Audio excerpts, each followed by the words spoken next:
Travis Bader, and this is the Silvercore Podcast. Silvercore has been providing its members with the skills and knowledge necessary to be confident and proficient in the outdoors for over 20 years, and we make it easier for people to deepen their connection to the natural world. If you enjoy the positive and educational content we provide, please let others know by sharing, commenting, and following so that you can join in on everything that Silvercore stands for. If you'd like to learn more about becoming a member of the Silvercore Club and community, visit our website at silvercore.ca.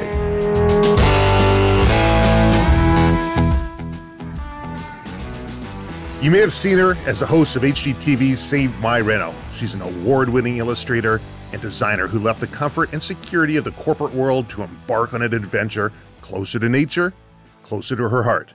Now she helps others overcome their challenges to live their best lives. Welcome to the Silvercore Podcast, the equally creative and courageous Sabrina Smelko. Hey, that's a very nice intro. Thank you very much for having me. Absolutely. You can tell I worked on that one, right? Just a little bit. Maybe me sending you my websites yesterday sporadically. Like, here's how to introduce me. You know, you've got a pretty interesting life, and you're doing things in a way that's extremely unique to yourself.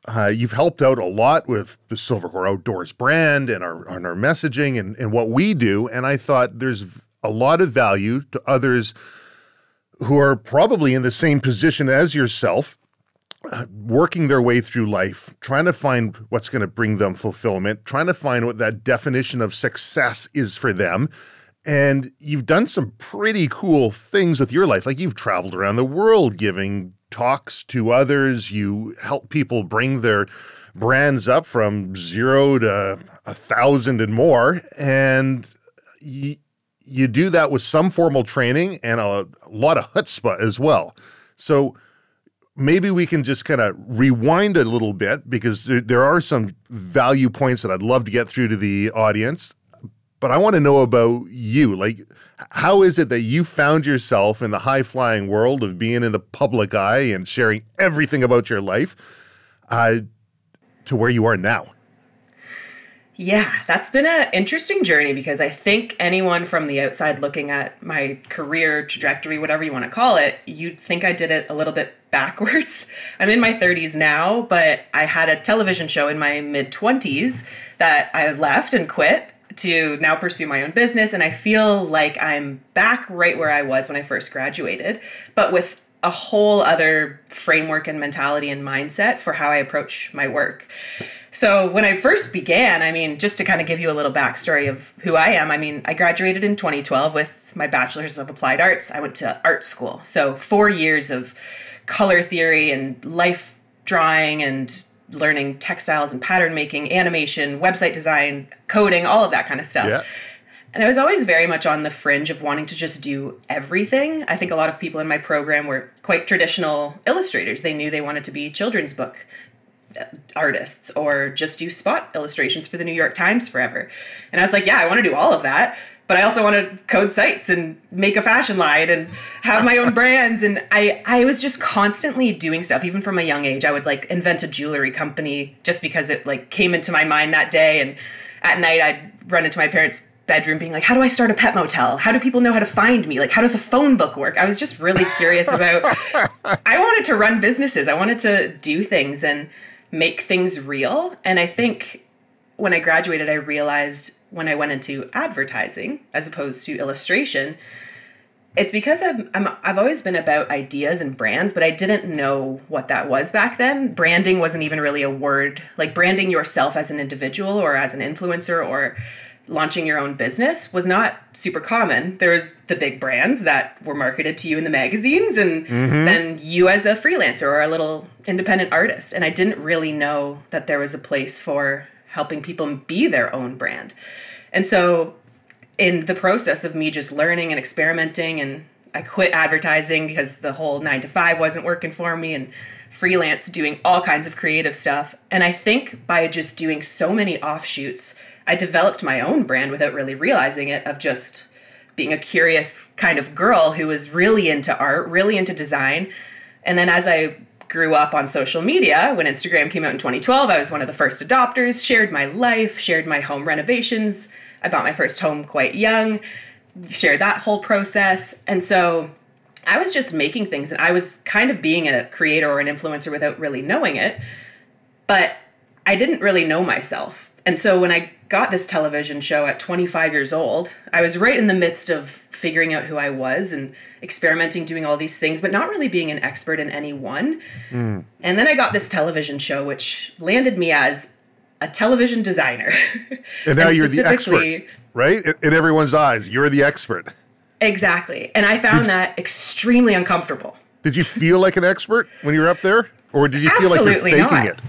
I felt like such a fraud. And the biggest thing that bugged me about it was exactly the fact that there was other people creating and contributing to the show, and it's not shown that way, right? I'm kind of the end-all be-all designer, but that wasn't the truth. The truth is we have interior designers on almost every single television show you've seen. And I wanted to just be more authentic about that process and how that works. But in all of my experimenting and doing all these things, I feel like that's what got me the show. And then once I had the show snuffed out all of that experimentation I was doing. And I just really felt unfulfilled. I felt like everything stopped. I was off shooting, doing a million things. And then out of nowhere, it was just, you have no more time. All of it's taken up doing this show. You'll be compensated for it. Obviously, the money is the benefit to the time that they take from you. But I learned the hard way that my time was more valuable. Money meant nothing to me when my days felt like I was trapped in someone else's narrative of what I was and who I was. And the emails and the friends and the connections that I made out of that didn't feel authentic to me, because people would contact me to say, hey, I have 10 grand. Can you renovate my house? The premise of the show was saving money and getting the homeowners involved in the reno.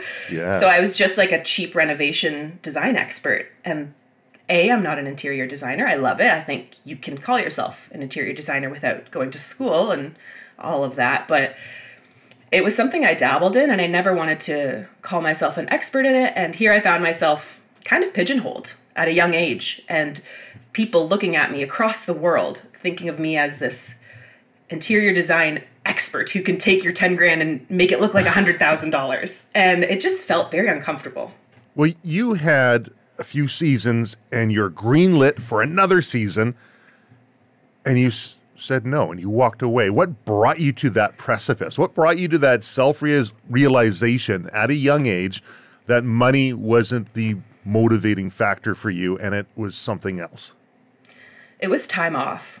The first time off I had ever had in my whole life. I grew up doing karate, dance, plays, acting, singing, everything that you can imagine. And I love it. I still to this day love performing. But it was the first time in my life between seasons where I had 4 months off with nothing to do, essentially, because before, if I had 4 months off as a freelancer, well, I'm drumming up business, I'm redoing my website, I'm inventing projects, if none are actually coming to me that are paid projects, I'm making up my own things.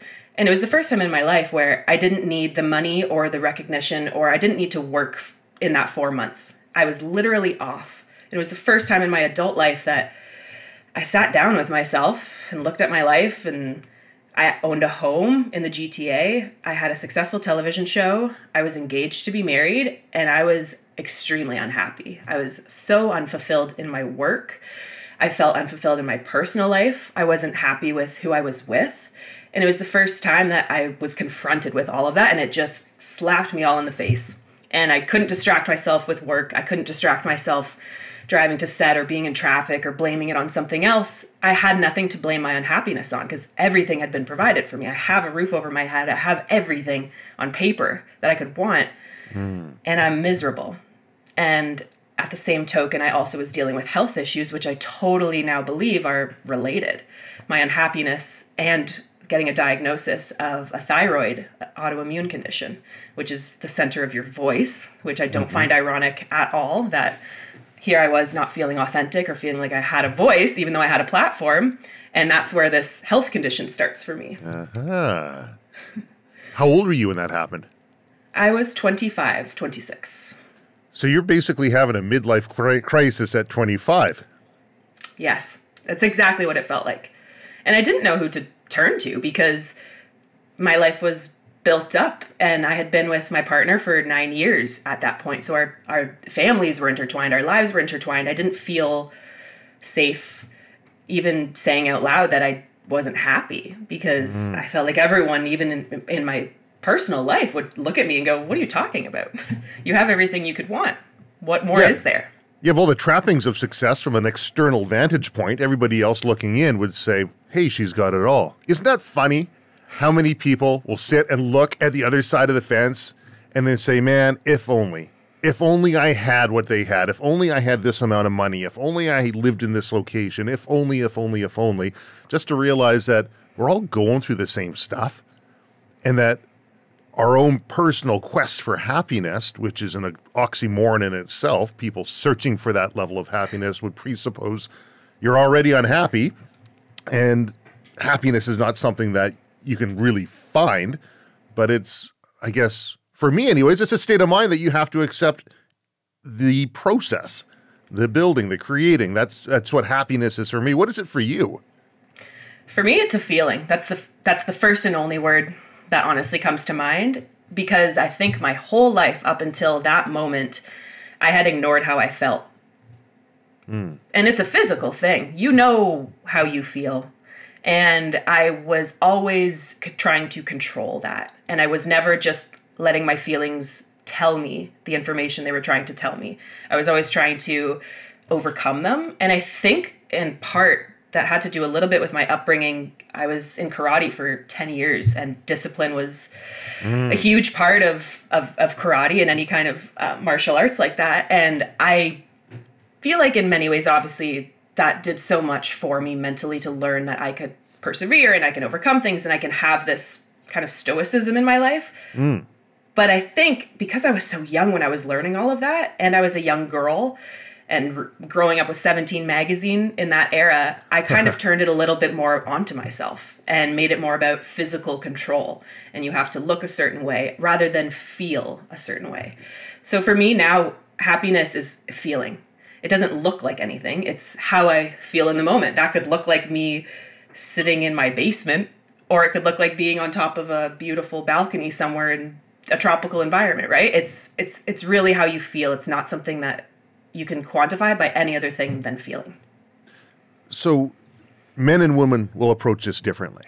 Men will have, they call it like gut feelings, right? Women will have women's intuition, how we can kind of feel these different things. And I mean, I don't think I'm speaking out of pocket here to say that women are generally more in tune with their feelings and emotions than perhaps a man might be. I know stoicism is a very hot topic nowadays, and I don't know much about stoicism, but it seems to be a lot of just realizing, hey, we're going to die, reduce that ego, have a level of control. I don't think it delves too much into feelings, does it? Do you know much about stoicism? I saw the books on your bookshelf there, but I mean, just not from necessarily reading, but just from life experience. Okay. For me, it's surrender, and I have one tattoo, and it's a little white flag. My little surrender flag. Interesting. Yes, because to me, that's what stoicism is. It's surrendering to what is. It's allowing life to happen while control is a funny word, but while maintaining the idea that you have control over your energy, or at least where you spend it, who you spend it on and with, and where you bring that. And I do find it very empowering to think of the fact that life isn't just happening necessarily to you. I find it enjoyable and empowering to think that everywhere that I go, I'm influencing the energy with my energy. And in that way, I can control my outcome slightly while still being open to the ebb and flow of life. It's I don't know if that's the proper definition by any means. That's just how I interpret it. So sort of like manifest destiny. You'll create your destiny. Or sort of a matrix approach of being able to understand the systems and processes that work, and you're essentially creating your own surrounding around you. Is that something you ascribe to? I do believe that. Absolutely. I totally am one of those energy people who I think everything is energy and vibration, and you can shift it. I don't know how to explain it. I don't know how to get it through minds of people who are very closed off to that idea. But I have experienced what I feel like are two different lives. Perhaps three, but definitely in my youth, I was extremely depressed. And I don't know that I want to use the word suicidal by any means, but I was very apathetic about life. I didn't care. Sure. And in that kind of a way, you could almost be like, well, there's a certain amount of surrender in that. You're just like, oh, take me, whatever. If tomorrow I wither away, so be it.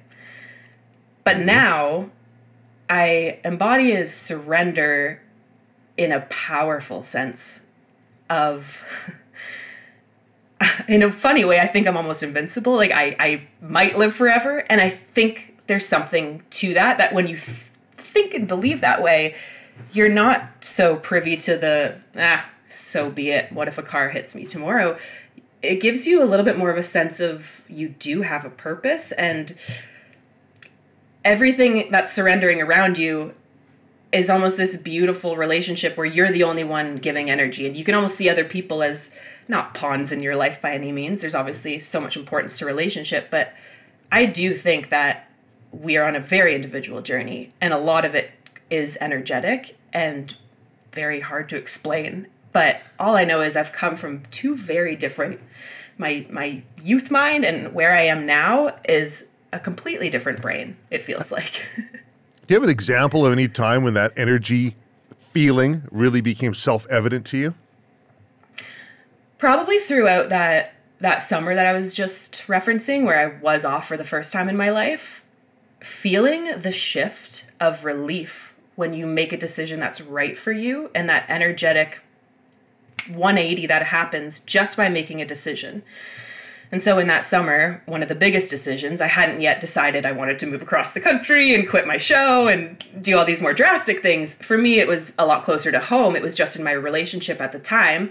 I went through a breakup. As you know, all of these things came up, I naturally brought them to my partner, and the process of breaking up began. And that single decision, the energetic shift of, I was in the same home, I'm in the same place, I still have the same job, but how I felt from the hour before I had that conversation to a minute later is such a shift that that's all that you can describe as life is a feeling and this energy shift. And I don't know. Do you find that, so maybe I'll tangent here and I'll ask a couple of questions. I know we kind of discussed in the past about ADHD. Is that something you've ever been accused of having? By myself, by my own accord for sure, and maybe my parents. So all these different ideas, all these different places that you could be working towards, different businesses that you want to try and start, each one of these will bring a certain level of energy shift. It'll bring a certain level of excitement as you endeavor on it. But at some point, I would imagine, as you start going down that route, it becomes mundane and it's time to shift again.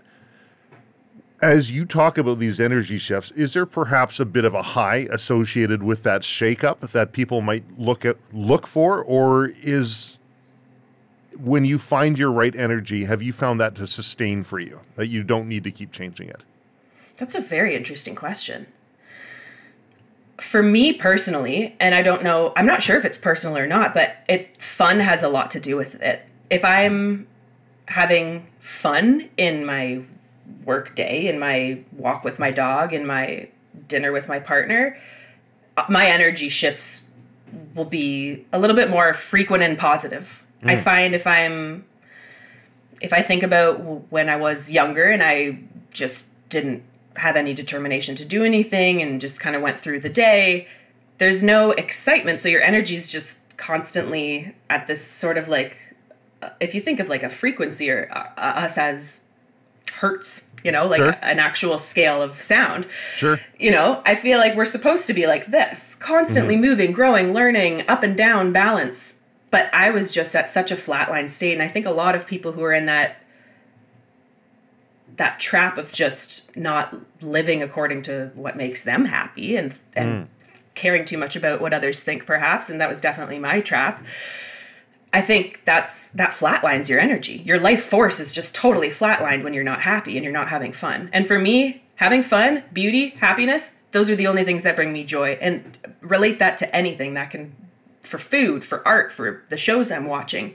I feel like the goal to feeling vibrant and living in a way that makes you happy and enjoying your job and enjoying your partnership is having fun. I feel like that's the point of life, honestly. If you're not having fun, and it sounds so simple, if you're not having fun, what's the point? But it's deeper than that for me, where I think that when you're in a fun energy state, your frequencies are going all over the place, and you get to tap into whatever else is at that frequency. And the other fun things that exist at that high level, as opposed to being in that flatline state, you're only going to access flatline people, flatline feelings. I do believe that when you get happier and you increase your frequency, now you're going to interact with people of that frequency. If you're super happy one day and everything's, buzzing and all of your ideas are good and you're having fun, I think you're going to attract people at that frequency and experiences at that frequency. And that's totally my belief. So a good friend of mine, another ADHD fellow, undiagnosed, but he's got it way worse than I do. Like, he'll be telling a story and then he's running through our house, arms waving everywhere as he's telling the story and looking behind him like people are chasing him. And it's like, okay, I wonder if this is what I look like sometimes, but I'm noticing it now. Anyways, he'll get into different things and he'll go all in. I've seen him make millions. I've seen him lose millions. I've seen him, he's on the uptick and figured out the formula for sustaining both his happiness in life and success in business right now. But, he'd get into things. He'd get into radio and he'd collect radios. He's like, look at how cool this is, right? All these old radios I'm rebuilding. And you take this crystal, it's just a crystal, right? And these crystals resonate on a frequency, and you got to swap one crystal out for another crystal in order to talk on a different frequency or receive on a frequency. And he says, everything we do in life, we talk on a frequency, we see on a frequency, everything is working in wavelengths. And so he was a big believer in this from a more analytical, scientific perspective. And then John Sinai he's been on the podcast in the past. He's a South African individual. And I think he was in Dubai when I was talking with him. And he was saying similar to what you're saying, how many drug dealers and arsonists and criminals do you know? I'm like, well, I don't, right? He's like, do you think that there's none of them around you right now? Because I'm willing to bet you go in a few block radius and you're going to find some of these people probably in your life or around you. But how come it is that you don't see them? Because you're working on a different frequency and you're associating with people who are on your level.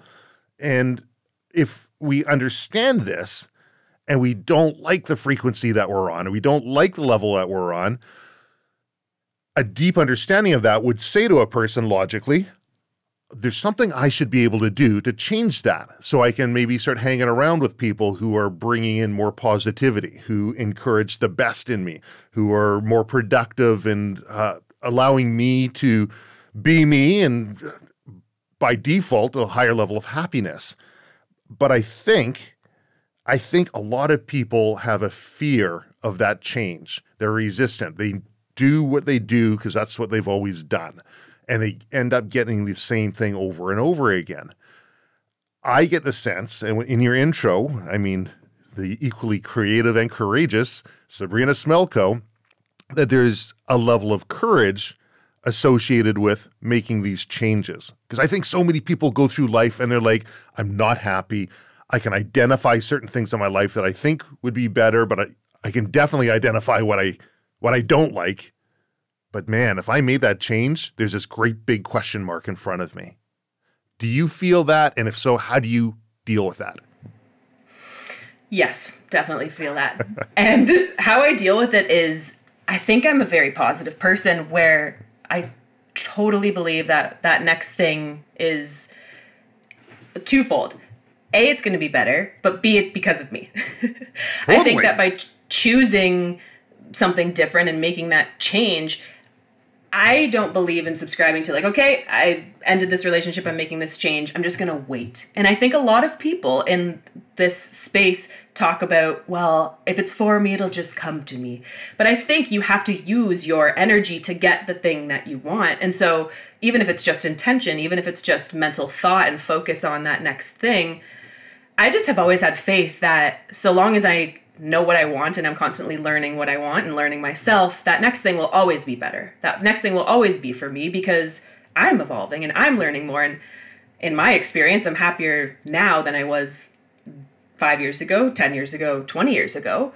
So I have trust. I think trust is huge in the game of life. If you don't trust yourself, if you don't trust your life, if you don't trust that what's meant for you is happening and that maybe even the challenges you're going through are meant to happen, you're never going to get anything, because I think you have to trust requires courage, and it also requires this lack of fear where you just blindly go at it because you trust that there's something better.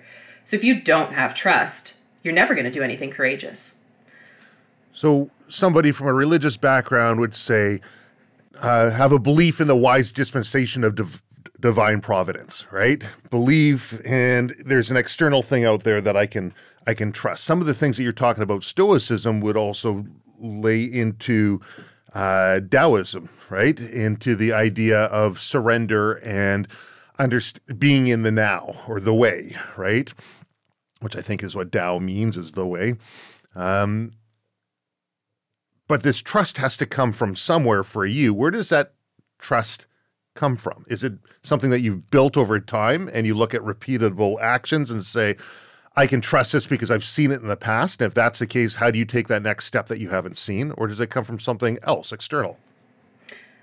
That's a great question, because I think the answer is kind of even surprising to me, which is that I learned that I couldn't trust anyone else is the best answer I can give. I was a very good girl my whole life. And in quotations, good girl. I did everything everyone told me to. Any rules there were, I've always just followed. Doesn't mean I didn't question them. But I think what happened for me was that I went along with everyone else's path. Get married, have kids, do this, be successful, buy a house at this age, whatever. And obviously none of it satisfied me. And so I stopped trusting anyone but myself. I think at that time, I actually, as a angsty artist, I made a huge poster that said, trust no one. I love it. and I wish I could revise it to trust yourself. Maybe it would seem a little bit more positive. But I think that was a huge realization for me at the time, was that I only ever got anything I wanted out of life when I trusted myself, even when other people thought that, even when my parents or people close to me would question things. If I ever did it myself, it was a good outcome. When I did it for someone else and for someone else's narrative or story, I never loved the outcome. And so I think through trial and error of my own life, over many different relationships, doing a play, taking this course, I realized that when I was following others or trusting what they told me to do and what, this might make you happy, this will keep you safe, I didn't like any of the results. And it was only once I realized enough times of every time I did my own thing, I was really happy about it. And so it was just self-trust. And two, I must say too, there was also, as I was referring to earlier, kind of like a darker time in my youth that I did go through some hard stuff, and I was the only one who pulled myself out. I never talked about it with anybody. I never even shared with my parents all of the deep, hard issues that I was going through. I got myself out of that time, and I think... Why wouldn't you share with others? Not that I'm judging, because I would be the same way. Yeah, I just didn't feel safe. I felt that every time I shared something negative, or even just like an untrue belief, it was like, what are you talking about? I just didn't feel safe necessarily sharing. I felt like the reaction was almost as bad as the feeling itself. I didn't get comfort necessarily when I shared. Friends, family, whoever it may have been with. I didn't get what I needed out of sharing. I find that interesting. I find so many times people will share something and the other person will want to provide solutions or maybe diminish it. You're sad? Think of these other people. You're hungry? Well, you don't know starvation. You're whatever it might be, and they're trying to create that balance in your head for you, albeit well-meaning. Sure, perhaps. I find too, especially when it's hard stuff, people are uncomfortable who are close to you because they love you. They want to just help by providing, well, here's what you could have done instead. Maybe if you didn't do this, maybe if you did it. And it was a lot of what ifs and a lot of hypothetical and a lot of hindsight. And I just don't find that helpful personally. I'm very much, I mean, maybe it's my ADHD one run before I walk personality, but I want to know moving forward how to avoid this. I don't want to know why I got into this mess. I know why I'm here. I understand mentally I'm in this place. I don't need to look back at how I got here. I want to get out. And it wasn't progressive solutions necessarily when I would share. It was more like, well, how did this happen?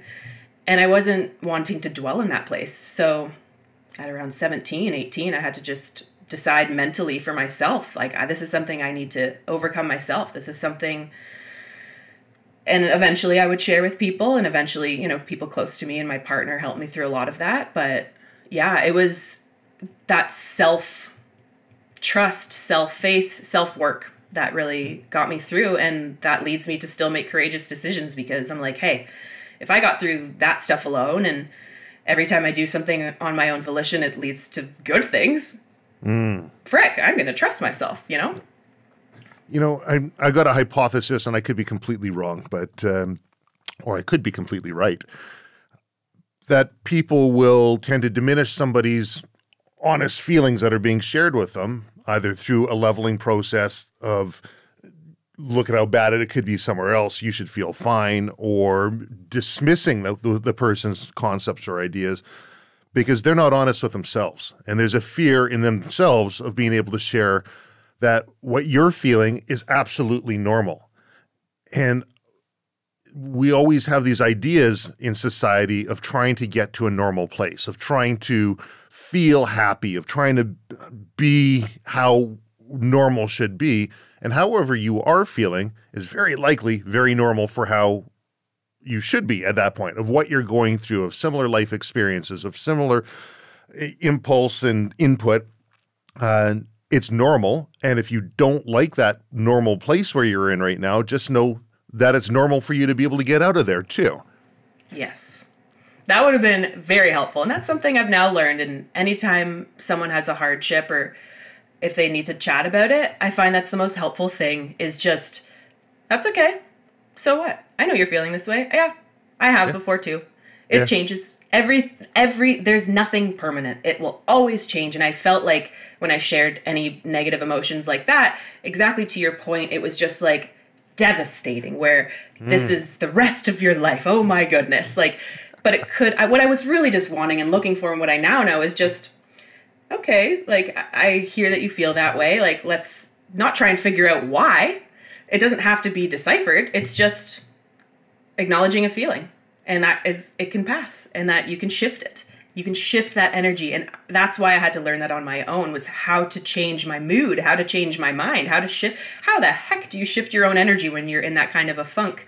But I think just knowing that knowledge that it does change. And if you just accept it, if you just let yourself go through that emotion, get the angriest you'll ever get.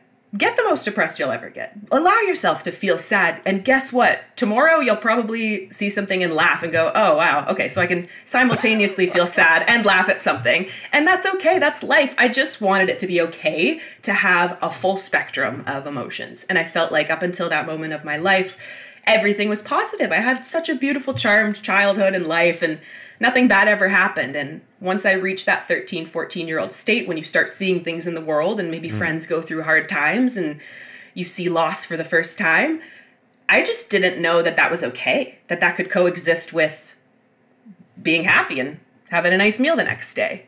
You know, it was never, that emotional side of things is not taught to you. You don't learn it in school. And unless your parents are extreme feelers and emotional themselves and willing to let all of that down, which is hard to ask of a lot of people. Sure. It's tough for a kid who feels a lot to learn that maybe certain feelings are bad, or to hide them. And so I learned for a long time to hide my feelings. And I think back to now, quitting my show and getting my autoimmune thyroid disorder, I think for so long I was just suppressing certain feelings. I was suppressing any time I felt negative in my relationship that I didn't want to be in. How did I do that for so many years? It was just a suppression of feeling. I do believe that what we're thinking about and our feelings that we have will manifest themselves physically. I do ascribe to that 100%. You know, there's a couple sayings that we kind of toss around in our house. One's, there is no tiger. I think we may have Love talked about that. this one before. There is no tiger, and that was excellent storyteller, a guy who's got a YouTube channel and TikTok and all the rest, but he talks about just bombing one day right in front of his boss on a road trip, on a sales call, and it was supposed to be big, and he just bombed it, and he's feeling terrible. And he goes into the hotel bar later at night and orders himself a drink, and a woman jumps over the bar and gets him one together. Turns out it wasn't even the bartender, he says, but she had a tattoo. Really gruff, hard Polish woman. He says, looks like she could have led some labor revolts herself single-handedly. And she's got a tattoo on her arm in a time when tattoos weren't popular. And he asks, what is that? And he says, there is no tiger. He's like, well, what does that mean? He says, back in time, we had real concerns. We would be eaten by bears. We'd fall through the ice. We'd be eaten by a tiger. Now, there is no tiger. So when we're feeling bad or feeling overwhelmed and having that there is no tiger sort of mantra, okay, yeah, what's the worst that could happen? Let's play this one through to, like what you're saying, feel bad, go through to the next logical step. What's the worst that could happen if we go through this? There is no tiger. And the other one is anyone can sail a boat. A friend of mine went out and he had a sailboat he picked up, and I was like, I didn't know you could sail. He's like, what are you talking about? It's a big sheet and it's a wind. Anyone can sail a boat, right? So he's out there sailing. Yeah, he's out sailing a boat. I'm like, I like that. He said, sure, there's going to be a lot to it if you want to be really proficient and good at it, but I mean, maybe you suck, but you're still catching the wind and sailing your boat. Anyone can sail a boat. And when I look at things that, like what you're talking about before, maybe the imposter syndrome, like, who am I to go out and do this? Who am I to stand in front of a group and lecture on this topic when my background is A and I'm talking about B? But anyone can sail a boat. And the more we do it, the more comfortable we'll get at it and the better we'll be. And if we just keep that mentality in our head, it's amazing what we can accomplish. Yeah. And the resiliency that builds, like your tenacity, that's just something that a lot of people don't develop in their life, is the ability to just kind of bounce back or try things and learn things and stay in that kid-like energy. Like, I think that's so important. That's, what might lead to an early death is stopping. Just stop learning and stop doing things and being like, I've done everything I've needed to do. Like, I never want to be that way. I think that's the key to a long, happy, healthy life, is constantly just learning new things. Go on adventures. Treat your life like an adventure. It's so short. I think about that all the time. It could be taken away tomorrow. Like, Memento I mori. don't know. I just have a whole, memento mori. Absolutely. That's number one fear for a lot of people. Well, I guess number one fear is supposed to be public speaking. And then, the fear of death. And I remember I've done this with my wife in the past, and we're in an airplane hopping between little islands, and it's extremely turbulent and it's bumping around, and she's not feeling good because at one point she really didn't like flying. Now I think she's kind of got her head wrapped around it. And I look at her, I'm like, what helps me sometimes is I think of like, what's the worst possible scenario that could happen right now? And she's like, well, I guess we could crash and die. I'm like, no, that's not the worst possible scenario, right? I mean, we could crash and be horribly injured and be out in the ocean and sharks are swimming around and we've been in a lot of pain for an extended period of time. But that's not happening right now. It's just a little bumpy, isn't it, right? And I don't think in the moment that sort of pep talk helped her. But she has mentioned later on that she utilizes that principle when looking at things, and it's a helpful principle. That and the other one, I know she was, I think at the time, it was amazing. The right person has to be able to accept this information. Giving birth to her first child, extended long labor, and I said, obviously lots of emotion, lots of pain, lots of everything. And I said, this is one day of your life. How do you want to look back on it? Right. And she says that really helped her, that different mind shift. And because, she looks up to her grandmother, who's a very tough woman and who's endured a lot of hardship and pain. And I mean, how we act at our worst times is really what defines us and what builds that character within us, as opposed to how we act when things are going well and how we present ourselves when everything's perfect. Absolutely. And it builds, right? Like every time you go through one of those things where you overcome a fear or you're not so afraid of something or you can do something with a little less nerves about it, that like builds something in you that I think is so vital. And now in my life, I'm very much focused on that. Before I was a little bit more in my head, and I've always been into yoga and more of like that mental health side of things. But I think as I get older, I'm really interested in like the physical again and maintaining that resiliency on more of like a physical side of things and being sure that I'm able and mobile and can continue, because I know how much I get out of when I do things like that and put myself out there or move to a new place. I grow so much and you get so much confidence, and that's when you get into your adulthood and you're like, like the 30s are better than your 20s, you know? And I'm sure in your 40s, you're like 40s are better than your 30s because you learn yourself more and you develop your character, like you were saying. And so, yeah, at this point in my life, I'm trying a little bit more to bring that back into balance and listening to the podcast too, like building muscle and physically training again and wanting to kind of get back into martial arts a little bit. And it's all such a balance, like the energy stuff and the physical stuff. You start to just realize if it's not in a perfect balance for you individually, it's all about feeling, as I said before. So if something's off, you're just not going to feel good. And so right now I'm back to working at home and for myself and getting into that routine where I don't want to necessarily work out. It's kind of annoying to, get sweaty or go for a run, but I'm really trying to build those things back into my life because I feel like I've overcome a lot of mental hard things. And now I really want to continue challenging myself to not be content, because it's easy to sit here and just work from home all day and be inside and sit on my butt. But I'm really trying to continue to push myself now that I am happy and fulfilled in my life to not just stay here, because as I've learned, I am happy and fulfilled because I'm constantly seeking, learning, and exploring.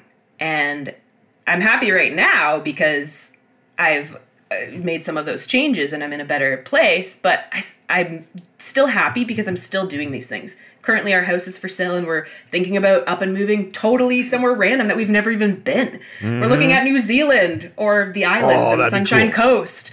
So we don't know. I think that you have to maintain fun in your life to feel fulfilled and to build your character and to stay happy.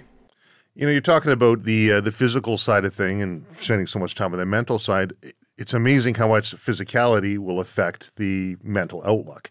And it is such a vicious cycle, though, because when your head's not in the right place, trying to get physical, man, is that tough. Like even just getting the motivation to go up for a run or a walk or get out and do something can be difficult.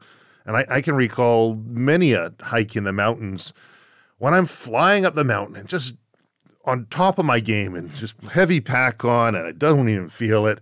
And I can also recall many a hike in the mountain where I'm slogging and every step is just a burden as I'm going up. And it was just through just sheer grit, determination, and tenacity of just pig-headed stubbornness that I get to where I need to get to. But man, it's tough. And the only difference wasn't necessarily my physical health, because my physical health was more or less the same, but it was definitely the mental outlook on life. And now you deal with people, helping them get their voice, be able to promote themselves out in the digital world through websites or through social media. What are some of the biggest challenges that you see people are having in order to get themselves out? And what are some of your top 10 tips to be able to overcome that? The biggest thing, repeat, I see with nearly every client is that imposter syndrome. Almost everyone I speak to doesn't feel like, they're slightly embarrassed when they contact me that they want to have a brand and that they think that they should. And almost everyone I talk to, it was hilarious. Last week, I can recall this, it was yesterday.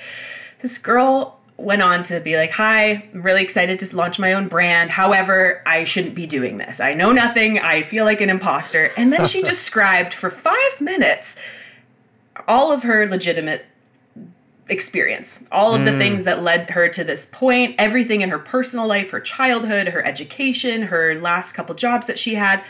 made it so perfect for what she was trying to launch. And what's really interesting to me is I've started to realize that imposter syndrome is almost just feeling like you've never done that thing before while knowing that you're meant for it.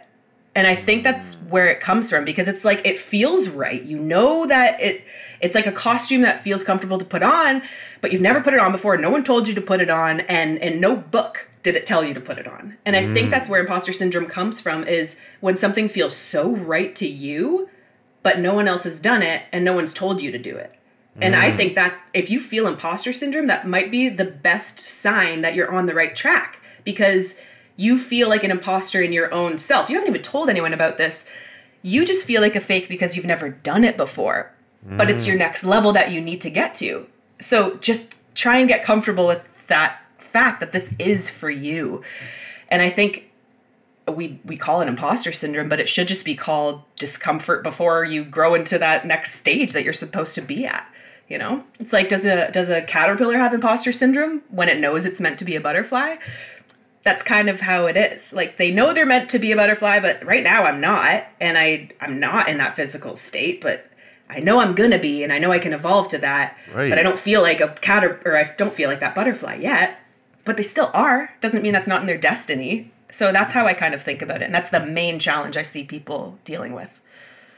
You know, so there's another podcast that I'll talk on often called The Collective. And Chance Burles, he made a statement on there, and he says, the problem with sculpting yourself, right, of trying to make yourself into what it is that you think you should be, is that you're both the artist as well as the medium. You're both the artist as well as the rock, and it's going to be painful. It's going to hurt as you start chipping these things away, and it's not going to feel comfortable.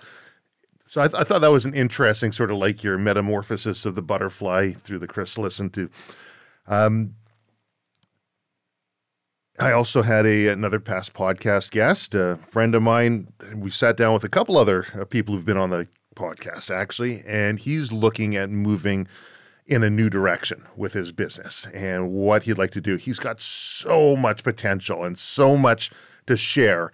I'm really excited to see what he does with it. I'm not going to pre-announce what's happening here, but I'll definitely be announcing when he takes that next step. But the other fellow, who's very successful in his own right, kept saying, I think you're having imposter syndrome. And he's like, I'm not having imposter syndrome. I know where I'm at. I know what I'm doing.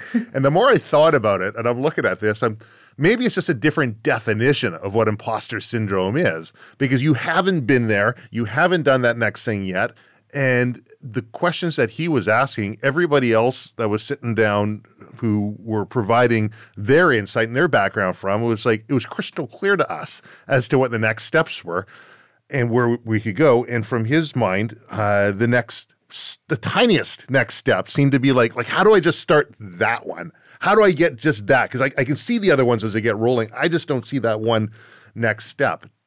Do you find that in the people that you work with as well? It's so clear to you where their path is, and they just are so hung up on that one little step of whatever it is, whatever that mental mind block that they're putting up. What do I call the company, or how do I collect money, or whatever it might be? Yeah, absolutely. Oh my gosh, yeah. And it's so interesting. If they have that little hang up, they can't get past to the exciting stuff. And what I find, and why I do the services I do now, where I always have an intro call, and it's one-on-one exactly like this, and we just shoot the shit for an hour. Because what I find, the biggest marker for if they're going to be successful and if they're going to do something with their brand is if they're excited about it. Period, full stop. If you're not excited about your branding or how your Instagram looks, or if you can't get behind it and get excited about it and think it's the coolest thing ever, you're not going to be successful. You're not going to put it out there. So I come back to fun and being excited about something. And so for a lot of people, they can't get to that fun and excitement because they're just so hung up on, I don't know how to get a URL or something interesting. So that's where I come in. And that's what I'm trying to do now, is offer being like your creative counterpart. You know, a lot of us do these things alone. I've launched 5 different brands totally alone. And I've learned now that they probably would have been 10 times more successful if I just had a little bit of help from someone who was equally as excited about what I was going to do and just had that someone to bounce stuff off of. Because I think often, especially for people who are launching a new business or brand or something innovative, you're going to get an echo chamber of your partner, your friends, your family. They might support you, but you're going to get a lot of, maybe do it like this, or I don't know, like what if that might be a little too much, or they might whittle down your dreams a little bit, or at least not be as generative and excited as you might be. And so that's going to impact your ability to even want to do this thing. What I have in droves is excitement. I can get so jazzed about someone's stuff. I could invent I could come up with a funny name that I think of a product for, and I will spend all day so excited looking for URLs that match, looking for white label products that I could have under that brand. I get so excited thinking about new things and inventing things. Yeah. And I've realized that that's a skill. Like being someone's equally as excited person. I get people all the time on calls like, I think that this would be kind of interesting. I think it would be fun. And just by me going, yes, that's fun. Oh my goodness. What about this too? Oh, you could add on top of that with this. Then you get a million offshoots of ideas, and that's where good stuff comes from. I just think nothing new and original is going to come from not being excited and not throwing spaghetti at the wall. So my sessions and what I try and do with people is be this person who will toss the spaghetti at the wall when no one else will. That's funny. I actually had an idea for you. First time I met you, I had this idea. It's like, so you've got the Healer brand, and you make all your own products, and you're very successful in marketing and selling them. And I can let you talk about them. I know we've got a bunch of them in our house, but a aromatherapy brand, a division of Sabrina Smelko. So, yes. It's just the goofiest little thing, but I thought that URL, and it makes the name stick anyways. My wife says, "Don't say that, Travis. Don't say that." But see, that's the fun stuff that I think people like that though. Like, it's silly and no one's going to offer that professionally. And I think that's where I, in the past couple months, really have honed in on my services, realizing that there's a ton of professional branding houses and studios where they have staff and big fixed prices and packages, and that's just not me. Yeah. I'm so one-on-one. I like reading people's energy and trying to figure out the little nugget that gets them excited. And so that's what I just realized I wanted to provide for people, was just being that kind of creative counterpart service that isn't necessarily as stuffy as an agency. I think it's important that people get excited and have someone to talk to. And so I think of myself as like part designer, part therapist, part energy worker, part brand counterpart, like whatever you need help with. I just like keeping people in that excited state, because if you're not having fun with your brand and you don't like it and you can't feel like you represent it, you're never going to use it and it's never going to be successful. So here's something that you mentioned earlier. You said innovative, with someone's doing something innovative. And I think that is one area where you bring a ton of value. You're right. There's a lot of agencies out there. There's a lot of cookie cutter formulas that'll help people through. They'll go to school, they'll learn the process, they got the basics, and they can provide that background to an individual who might need it. And that works. Like when I was starting Silvercore, there was the Wardell Group, I think it was called, Mark Wardell, and he had a coaching company. And anyways, he worked out with a fellow I knew, and he says, "Come on in, we'll help you out, we'll get things rolling, and don't worry about it. You're just starting out. I think it was early 20s, late teens, whatever it was. I had no money." And so sat down with one of their business coaches, and they said, "This is going to be like a business degree without having to go to business school." I'm like, "Oh, this is fantastic, right? I suck at school, so I'll get this information." And I found it was so dry and so boring what that one individual was bringing to me, based on the fact that he had no concept of my industry. It was so foreign or out there. And he's like, "Oh, what you have to do is mingle with other people out there who are successful and hang around." So I'd go to their groups and their meetings. And I'm not saying anything bad about the company, because there's a lot of people who found great value in that. But the other people that were doing their businesses were, like, say, real estate agents, or they ran baristas, or they had businesses that were established in the public mindset, and there was a path forward, and there's great value to them to associate with those others. For me, everyone says, "What do you do for work? What is that? Like who's your market?"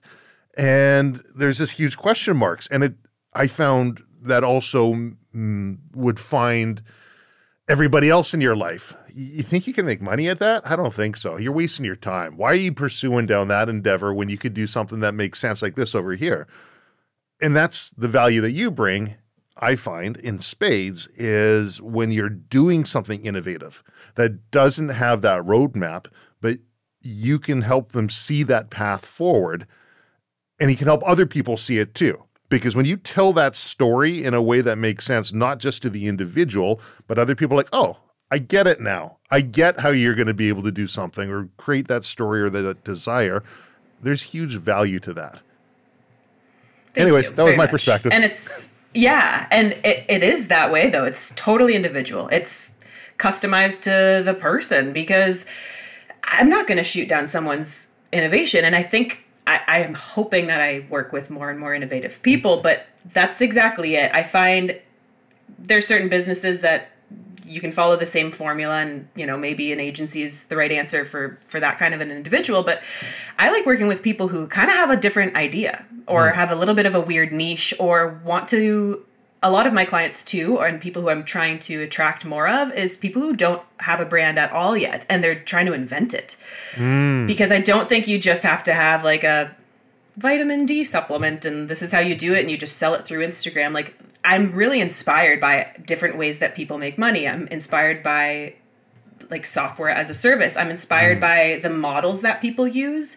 There's a nutritionist I follow, a holistic nutritionist, and she has a really cool model where the first session's $200. You get so much stuff. You get 2 hours live with her on video. You get a huge package catered to your diet and lifestyle and all that stuff. And then follow-up sessions were like $50 or $100 or something much cheaper. And I was like, that is very smart. I like to think about how that model could be used for someone else.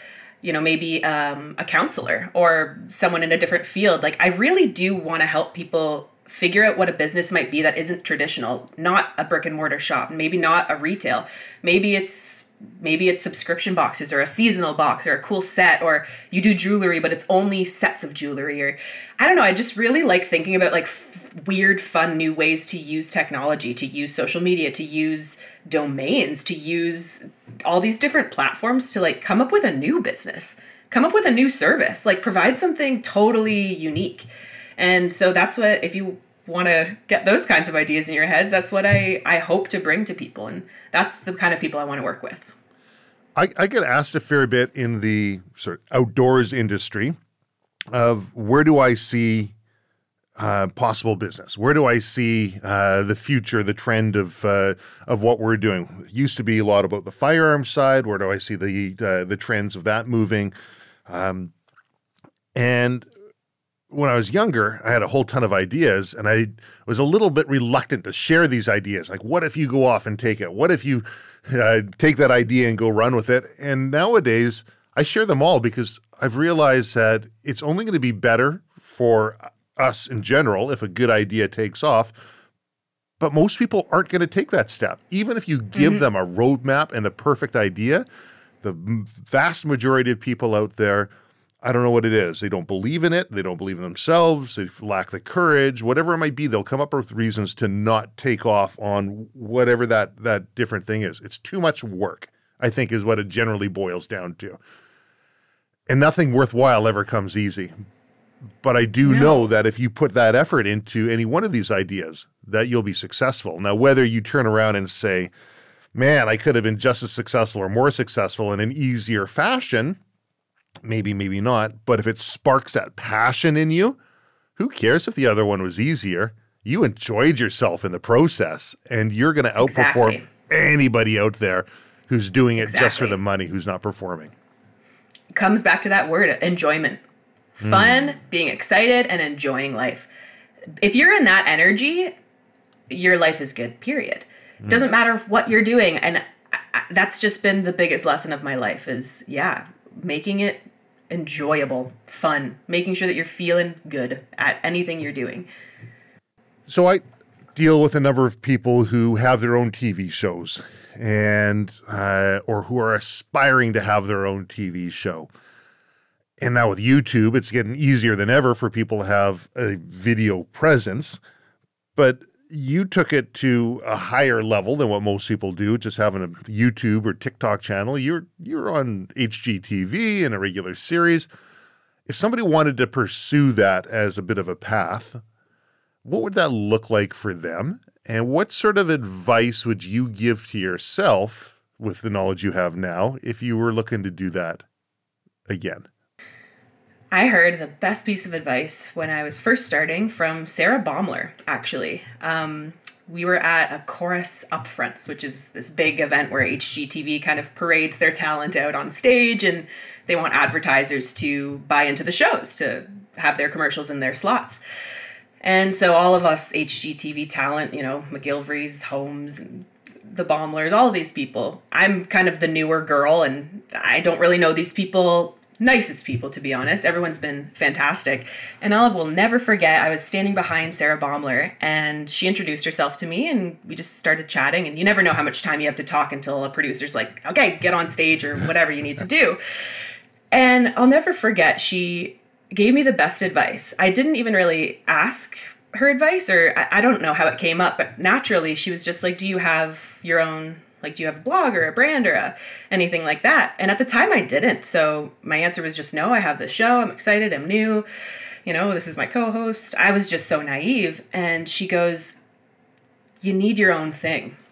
If you're going to go into television without at least a blog or a publication or a magazine or a single product, what's the point? She's like, this is all great, but it's great advertising for what you actually want to do. Don't just let this be the end all. Don't let you having the show be the product. The product isn't the show. The product is what you want to do. And unless you have your own business or brand or something you want to say, what are you here for?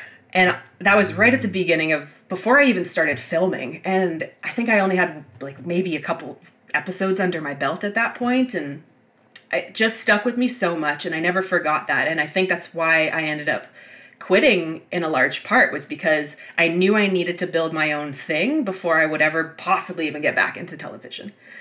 And if you have a presence and a platform, but nothing of your own that you own, what's the point? People are going to just think of you as that girl on TV and pigeonhole you as to what they think, unless you have your own definition of yourself. And I didn't. I was still learning who I was. I was young. I was 24, 25. And so that stuck with me. My biggest advice would be know what you want to offer, know your why, and know what you're passionate about that you want to fall back. Maybe you don't already have a brand or business, but be very clear on what you want to promote in the world. And I was not clear back then at what I wanted to help people with. I like that a lot.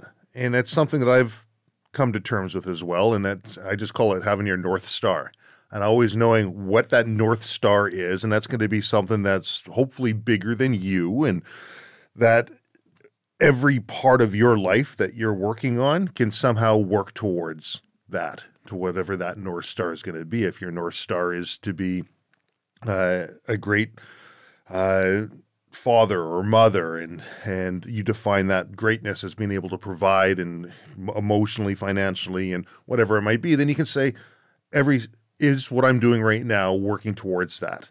Is my resting working towards that? Because maybe it is. And that's an area that I find a lot of people gloss over, or maybe I'm just not looking in the right areas. But there's a lot of work hard, strive, don't give up, be tenacious, work harder than the next person, take that next step, right?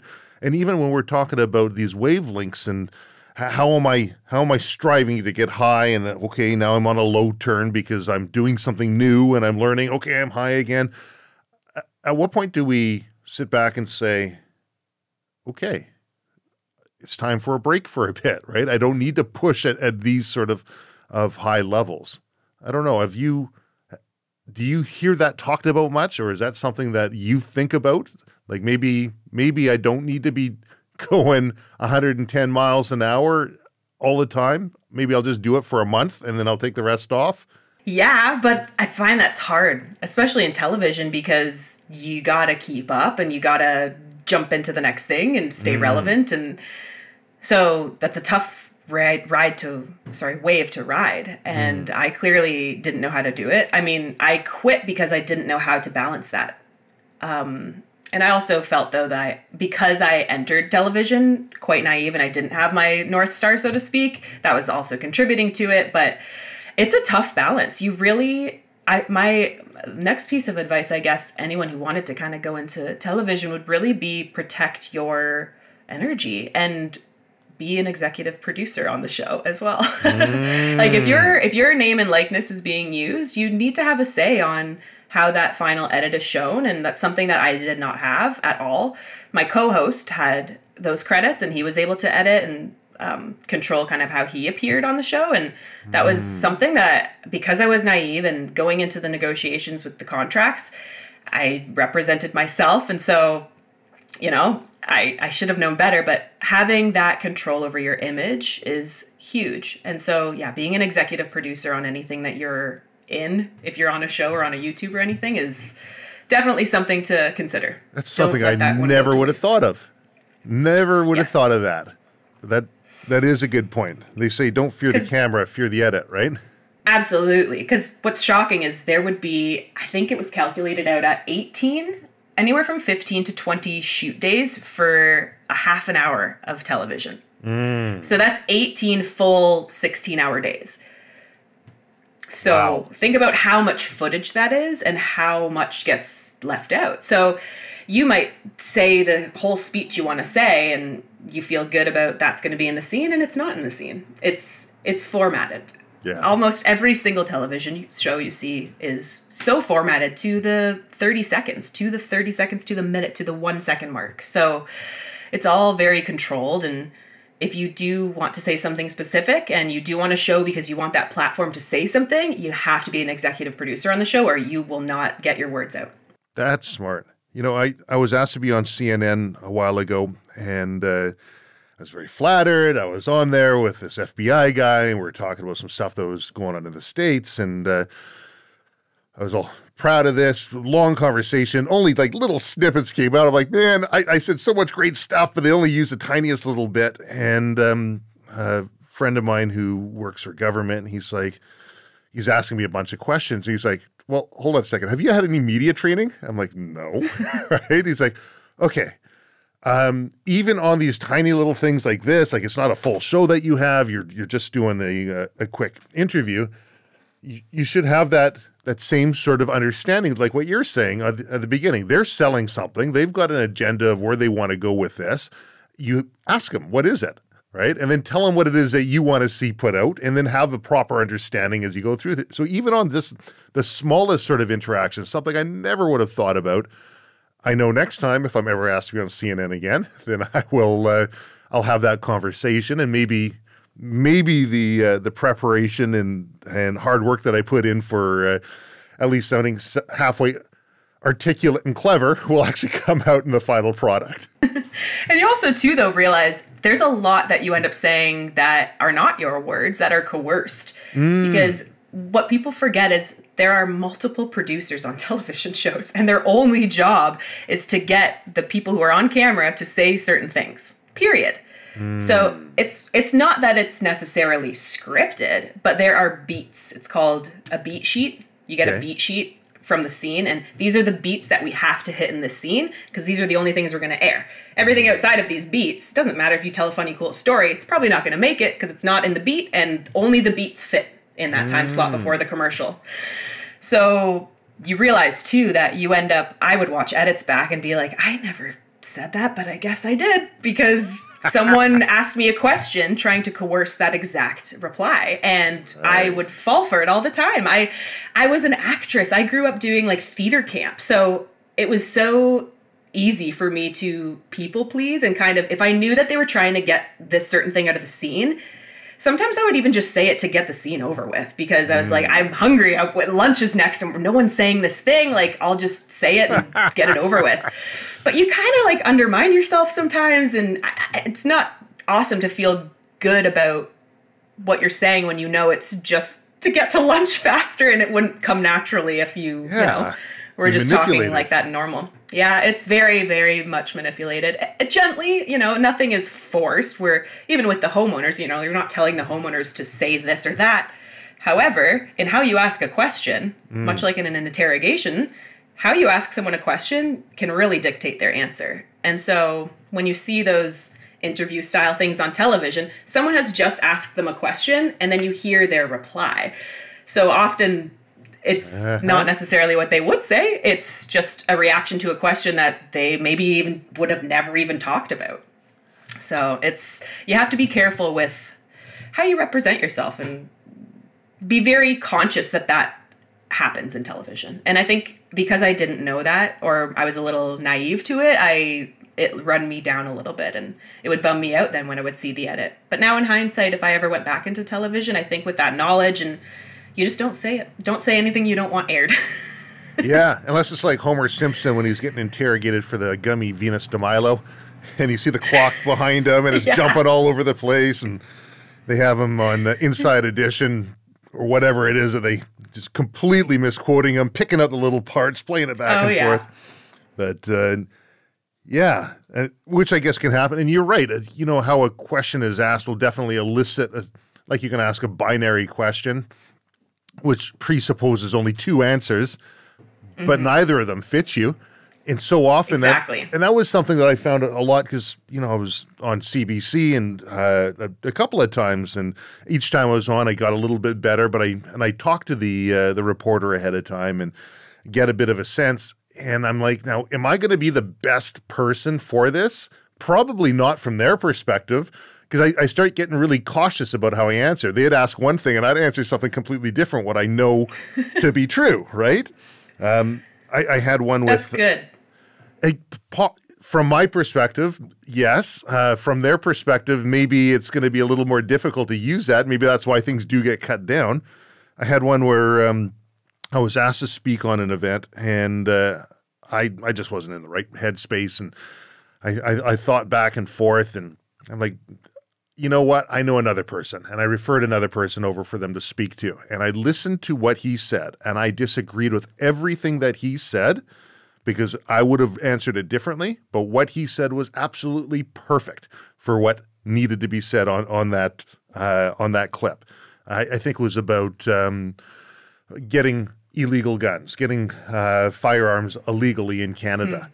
And he says, it's impossible. You can't do that. You can't get a gun. You have to go through a course. Here's how you do it. And he goes through this whole process of background checks, criminal record checks, and everything else that's required.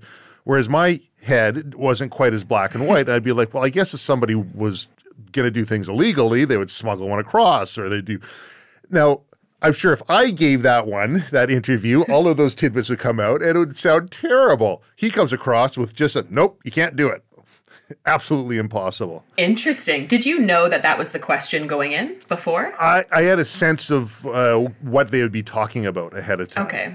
And interesting. I find that because with the show as well, one of the things we would make sure of is that the homeowners were kind of always kept in the dark about what was coming next, because then you would get the answers and reactions that you would want more. If you kept them in the dark, I'm just thinking of a random question, like if they didn't know that mold was discovered, we would go, what would you think if mold was discovered in your house? And then they'd react like that, and it obviously would be mold, and so you'd splice it all together, and it's like you're getting this visceral emotional reaction to something that's not even real. You're just trying to get a hypothetical, but we know it actually is real. So I'm curious if you knew your question in advance, because I found that would be something that was used a lot too, was asking them the question on the spot when they're on camera to get the most. People they don't want to give a bad answer. They want to appear politically correct. There's 5 people looking at them. So the answer you get is, to me, just doesn't feel as authentic as if you knew what the question was going to be. You had some time to prepare.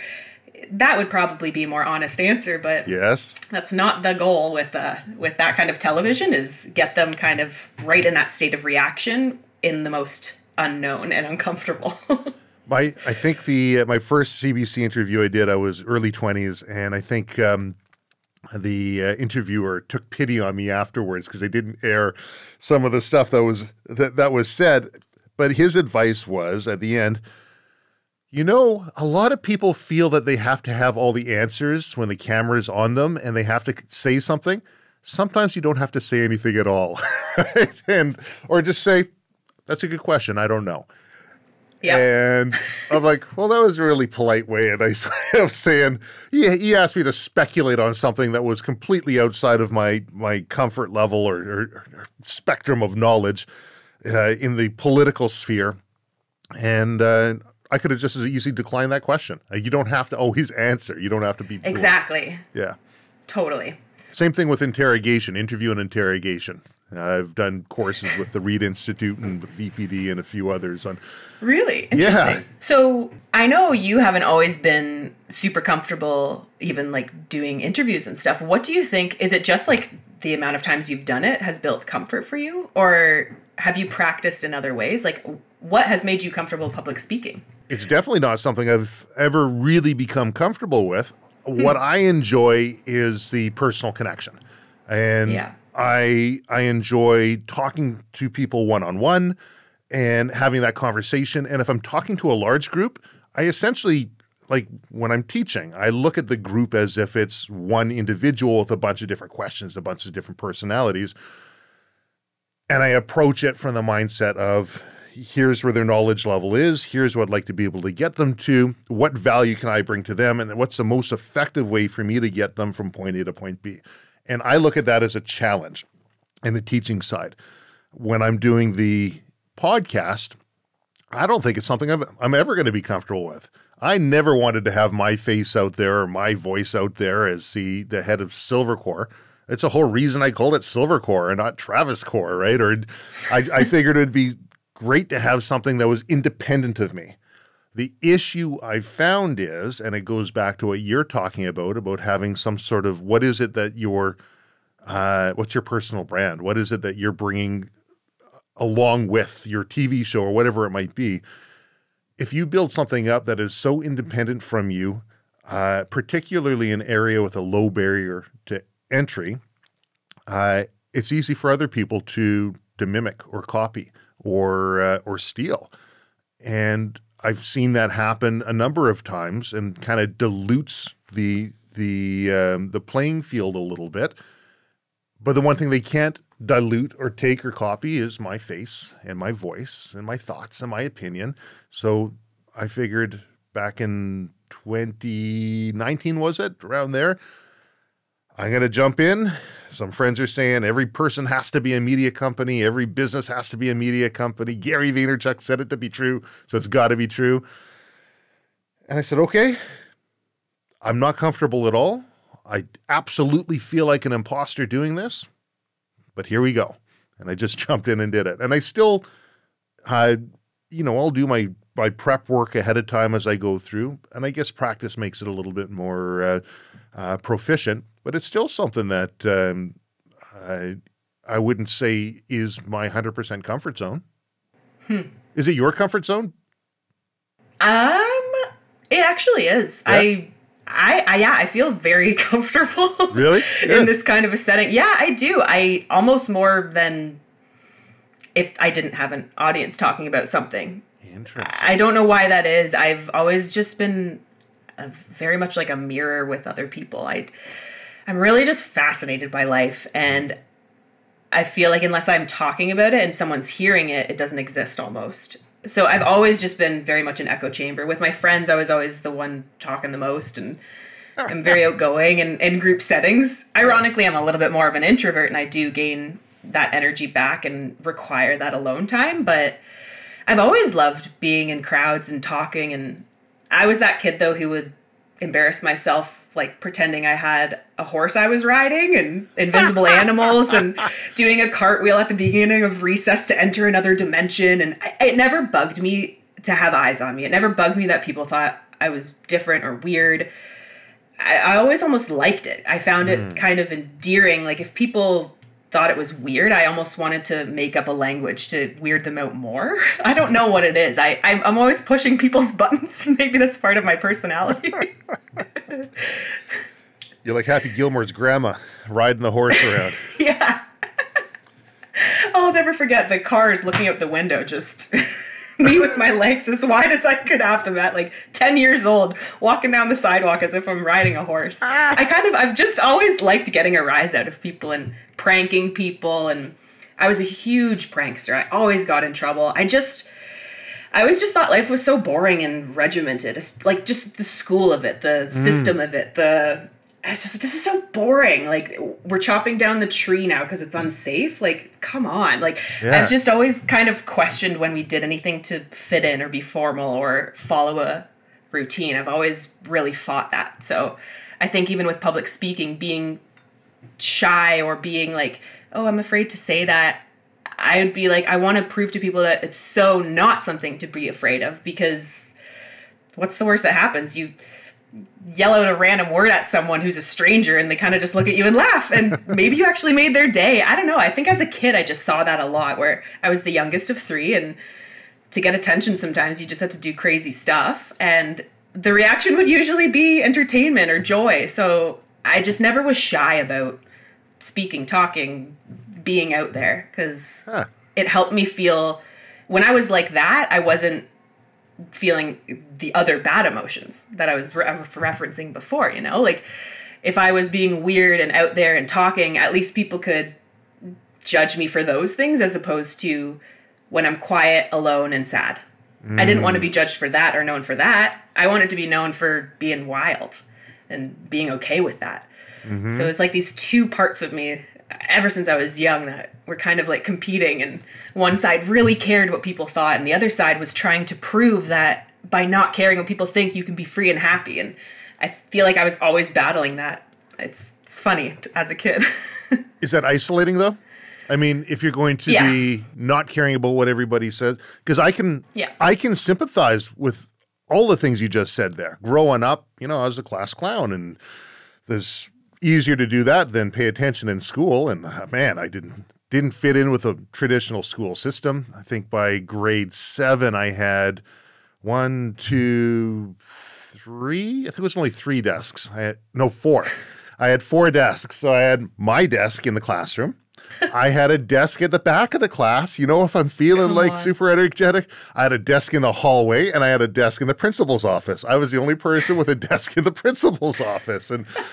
And, you know, I got straight A's in grade 4. I had a teacher who's just like, you know what, I don't know how to control you, but you seem to really like puzzles, so go nuts with your puzzles. You've got this college-level chemistry book that you enjoy reading. Do you want to bring your chemistry set in? And you can teach chemistry at lunch break. And for me, chemistry was all about making invisible ink and blowing things up. I mean, that's... You know, if there's some sort of a exothermic reaction associated with whatever you're mixing together, that's cool, right? And I got straight A's. By grade 7, I had straight F's, but the teacher says, you know what? That was midterm. By the final report card, I'm like, I guess I'm repeating the grade. Teacher's like, I gave you just high enough grades to get through.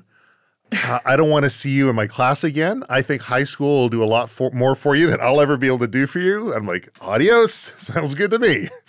So isn't that funny though, that at that age, when you're in like elementary school, you that's when you first are like, the truest, most authentic part of you comes out, and like being good at puzzles and having those kind of moments of like what your services are now, almost in a way, or what makes up your personality now. And then you also, on the other hand, are being told to fit in this box, being told you have to do this, attend this room from these times. And it's like you're fighting that age is just so interesting in elementary school, where, and I think back to myself as well, like we sound like we were both so authentic. We knew these little interests that we have, that we still have, but yet you're kind of boxed in with all of these other kids, and they all want you to, it's like tall poppy syndrome. Everyone has to kind of stay at the same level, grow at the same rate, even though like as kids, we all already have these little strengths and skills and gifts. Everyone has such individual gifts, and like, it's just, I wish people would foster that more. And I feel like that's even why I'm doing now what I'm doing, is to try and like re-spark that in people of like, what were you excited about as a kid?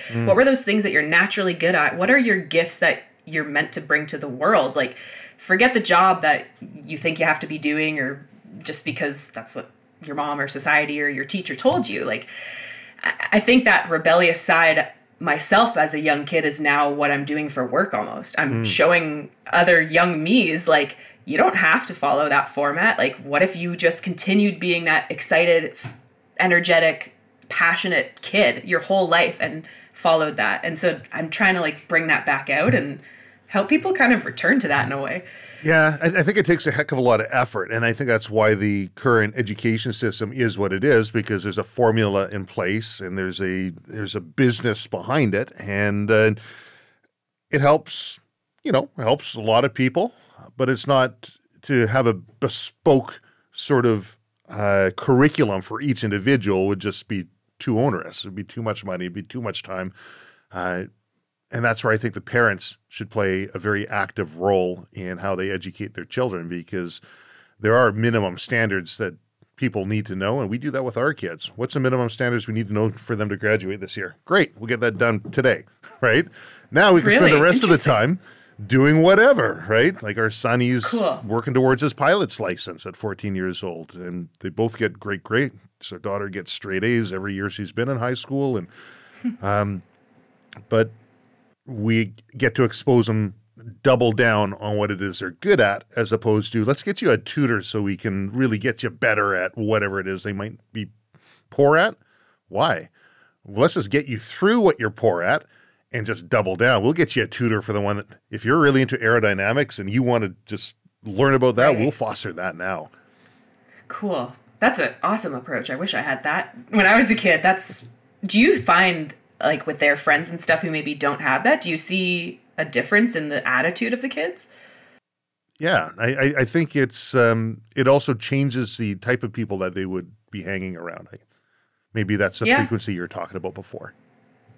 I can't wait to see like what your kids end up getting into and are interested in, and what services or things that they provide the world. I just feel like that is a more well-rounded approach when, like you said, yes, the school is important, and yes, there's a reason for that for sure, but they obviously have this knowledge that that's not the end-all be-all. I'm sure you don't pressure them to ace everything. Clearly, you have instilled other more important things in them and interests in the outdoors and that kind of stuff, and that I'm sure even just helps their mental health. Yeah, I try and get them out fishing or hunting or doing, like, come on, let's skip school.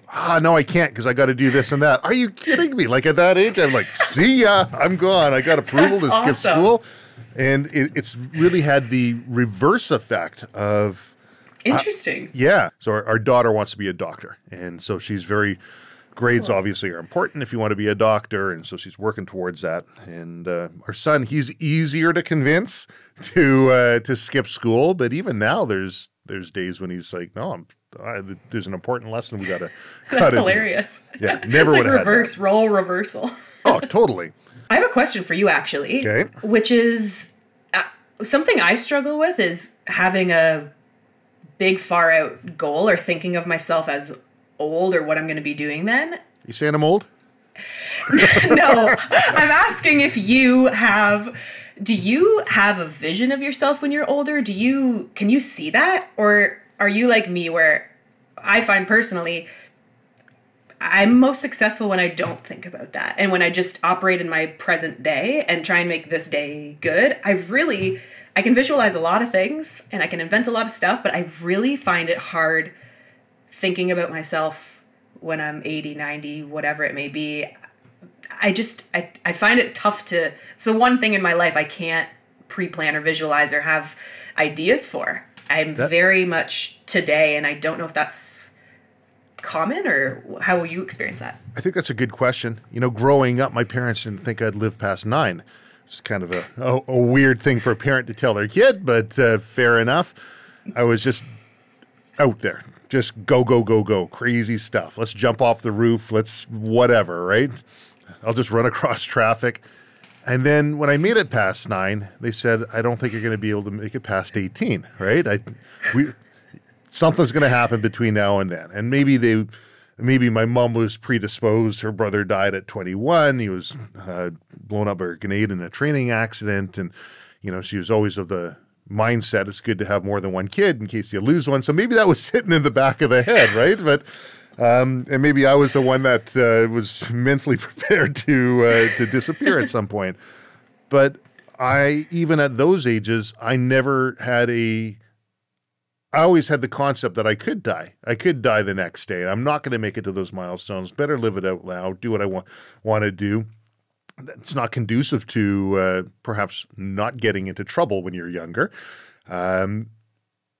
So even now, I look at every day as if it could be the last. That death sits on your every word, and I don't have any vision of what the future looks like. It's not smart to play the game as if every day is your last. Otherwise, everyone would be broke. They'd blow all their savings, or people would be extremely hungover the next day, or whatever, right? I put a plan in place to ensure that we're working towards something. But no, I don't see myself necessarily as getting old, because I think age is a construct. I mean, the fact that your body ages is something, sure. Our body will get older, but a lot of my friends are in their 80s or older, and man, they don't think of themselves as old. Once they hit about 20, that's sort of where the brain kind of solidified, and their body's getting older and they've got pains and aches, but the way they think about things is just maybe accented with a bit more experience. So I think from a mental perspective, I definitely see myself learning more as I grow, as each day goes by, because I love that. Every day I'd love to learn more and more and more. I find great value in that, and then being able to share what I'm learning with the right people who will appreciate it. But no, I don't have an idea of me sitting in a rocking chair and on the deck and watching the sunset. I see myself doing pretty much the same sort of things like I am now, minus any physical capabilities. Totally. Okay, good. That's kind of comforting, because I've always wondered that myself. A lot of questions I get are like, where do you see yourself, or what's your goal? And I sometimes feel weird that I don't have that. But to your exact point, that's I guess the point is you're always learning. There isn't really a destination, unless the destination is in a wheelchair and in an old age home or something. But I find that just hard to think about, because my mind feels young. My body might change, but I still feel, I've always found that a hard thing to think about, because I'm like, well, my mind doesn't feel any older or younger than when I first started thinking. Right. My first thought, so. And I think it'd be incredibly depressing as well if you get to that point. What happens if you have this idea in your head that, all right, this is what I look like. This is what the end game. I've got my mortgage paid off. I've got X amount in the bank account. I've accomplished XYZ goals. What happens if you accomplish all of that early? Now what? Are we done? And what happens if you never accomplish those goals that you're working towards, and that milepost keeps getting put further and further? Oh, I didn't think I'd live this long. Like, I remember my grandma, she'd always say, man, all my friends are dead. I might as well die, and I'd look at this and be like, how depressing, right? And of course, telling a kid, like, no, Graham, we don't want you dead. No, I should be dead. Everyone, it's husband, kids dead, friends are dead. But I'm guessing that what it was that she was living for wasn't something that maybe she had those goals. The goals are done, and it was just now a process of living out the days.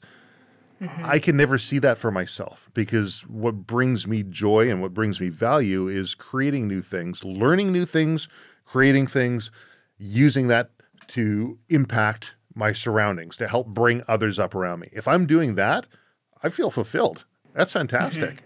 And that's a never-ending process. I could be doing it through Silvercore. I could be doing it through some of my hobbies. I can hopefully impart some stuff and share what I know through the podcast, and maybe that resonates with somebody. But that's kind of where I see things. I don't ever see stopping working. There is no Freedom 55 for retirement. I can see the need to work for a certain base level diminishing, but I'm always going to work. I mean, you need that struggle in your life. You need to be pushing yourself physically. You need to be pushing yourself mentally.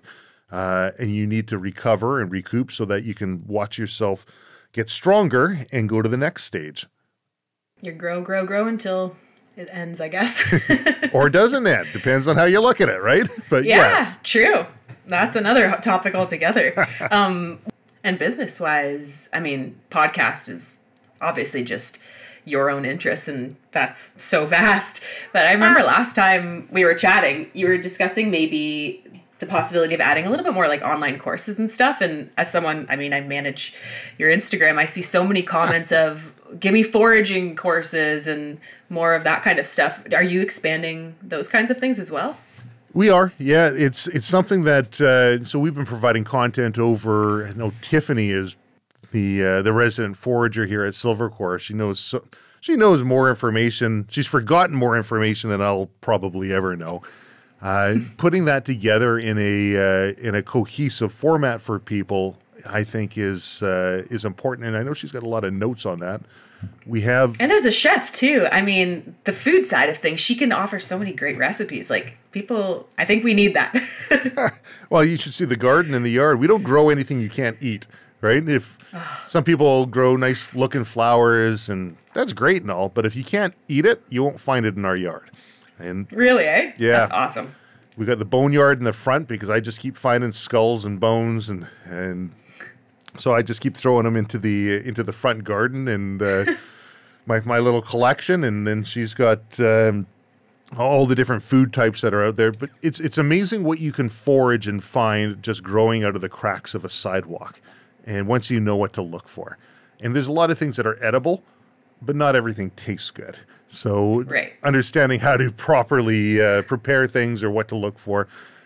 Yes, it's something that we've been exploring and looking at and opening up for the members as well as a service, because I have seen a lot more interest from people in that. And I think the idea of self-sufficiency in people is COVID awakened, and it's absolutely perhaps going dormant. Even myself. Yeah. Well, you took the firearms course, right? Would have you done that if not for COVID? Probably not. No, honestly, I wouldn't have. In fact, years ago, my partner once asked me, would you be ever interested in getting your firearms license or us having something like that? And I remember being kind of upset at him, to be honest. I was like, no, it was an unknown. It was a fear-based thing. And I think that's where a lot of people come from, is you hear gun and you just get afraid if you don't know. And that comes back to naivety. Like I wasn't educated. I didn't know why you maybe would want one or need one or how they work. Even just the safety aspect of it.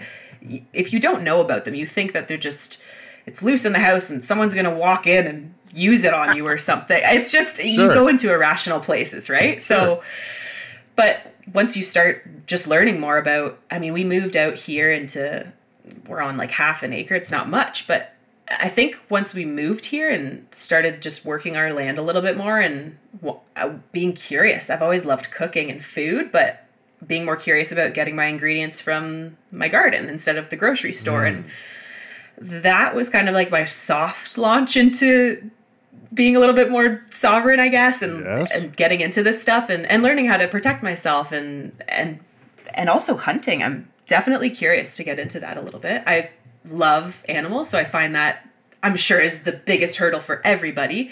But how you guys talk about it and what I've learned since just being more involved in Silvercore is there's so much more reverence and respect for life and for the animals and for Earth than I ever would have thought in this kind of an industry would have. Like when I took that course, the instructor was hilarious. He had so many great stories, but even though he had tons of dad jokes, you couldn't not feel the passion for the respect of the craft, the respect of the animal if you were to take their life for food. Like how everything was talked about, and it just made a lot more sense to me, and it's a lot more holistic and respectful than I ever imagined. Because you think of it as such a violent thing, or, you just think of war when you hear guns, maybe naively, but that's not what it's about. We've had, if you think even back to our ancestors, thousands of years, we've been working with tools and weapons and guns for our own survival or for defense or for food. And it's just, I don't know, that education side of it has really opened my eyes. I was definitely naive about it before and afraid. The conversation has changed a lot in the last number of years, and firearms have been vilified and glorified. And I think the biggest thing that I can do with Silvercore, and you've been helping a lot with that, is to not make the firearm the object of the intention. It just happens to be a tool. The cliche is like Homer Simpson. A firearm's a tool, like a wrench or an alligator. Whatever he meant by that. But it's something that's used. People don't look at cars with the same fear as they would a firearm, because it's not, although cars are used in movies and they'll race them around and they'll do crazy things with them. You're exposed to them on a daily basis, and you realize the fact that, yes, they need respect. Yes, you have to handle them properly. Yes, they can cause horrific injuries and death, but they serve a purpose, and they're not inherently bad in their own right. The people who misuse them and operate motor vehicles under the influence or inappropriate ways, yeah, we got to crack down on that. That same sort of connection doesn't seem to be made with firearms, because there's an emotional attachment to it. And I see the way to move past that is just to highlight the individuals, highlight the process, whether that be somebody who's working in remote wilderness areas. I mean, who would want to tell them they can't defend themselves from a predatory animal? If someone's going to eat meat, okay, squaring yourself with the fact that at some point an animal has to die in order to do that. Hunting is I don't think everybody should hunt. I mean, I don't think there's enough room out there if everybody wants to be out hunting. And it's not for everybody, but those who wish to do it, I think, should treat it with the reverence and respect that's required. And that requires you to understand the animals and the habitat and the flora, the fauna, and your own physical capabilities with the tools that you bring out with you. So I think that's the biggest thing that we try to get across with Silvercore. It's not yay gun or bad gun. It's just, what is it you're trying to achieve? And firearm just happens to be one part of that. Yeah, you guys did a great job of that. I want to take more courses, that's for sure. Thank you. Thank you. Alrighty. Is there anything else we should be talking about before we wrap up? Might be interesting to chat about that viral video. I don't know, or what virality is, or something I've been thinking about a lot lately is, do brands want to go viral? Because what that actually means is really interesting. And I've been listening to a lot of podcasts lately. And just yesterday, there was one with a company who, I think their company name is, I don't know if it's Go Viral or Viral-ish, something like that, but they specialize in creating viral videos. And every video they make is viral. It gets millions of views. But they talked about something really interesting, which was that what my takeaway is that not all brands should want to go viral, because in order to go viral, you have to invoke a very, very polarized feeling in people. Right.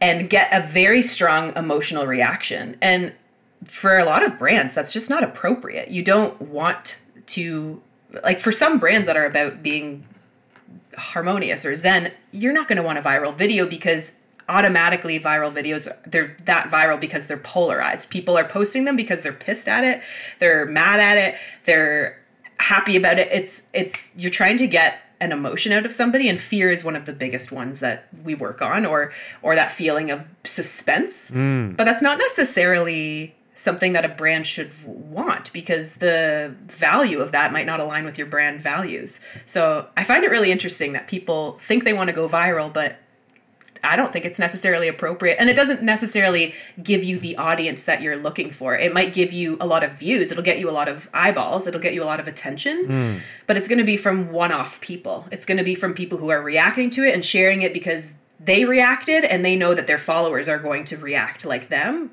But that reaction might not necessarily be positive or negative. It might be more personal or emotional and fear-based. And I just don't know that that's something every brand should have.